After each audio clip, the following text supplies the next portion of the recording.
So I haven't made a video about this at all or taken pictures or anything, but this is the old moldy Mercedes that I don't even know if it's been in a video. It probably hasn't.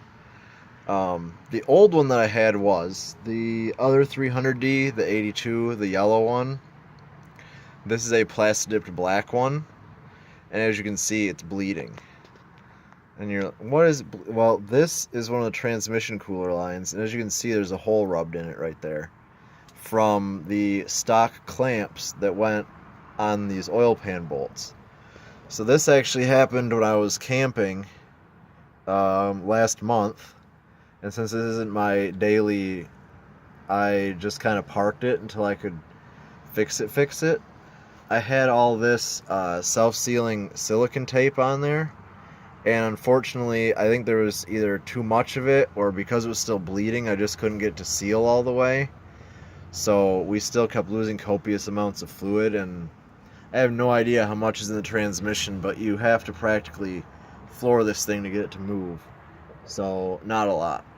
So what I'm going to do today probably is chop a chunk of this line out, replace it with a soft line, and hope that works, because a few people online have done that and it's been fine. But the moral of this video is that if you have one of these cars, check the clamps that are here and see if the plastic bushings inside them are still good, and if they're not, figure out another way to do it. Because, so obviously it's on the side of the oil pan. The oil pan's pretty easy to find under the car.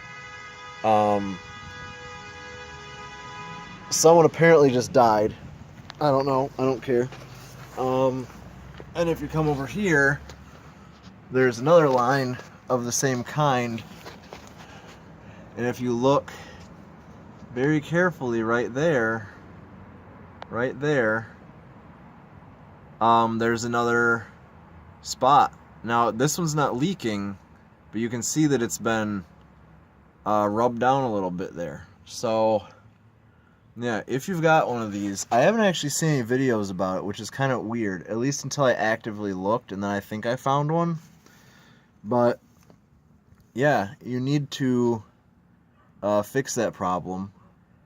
And if you can't replace the lines, I know a couple people have made like a bracket themselves that comes off this bolt and then connects to whatever they added there, but I'll just see what I can do. Not too worried about it. I don't drive it a ton, so if whatever I do doesn't work, I'll just drive it home and then fix it again with something else.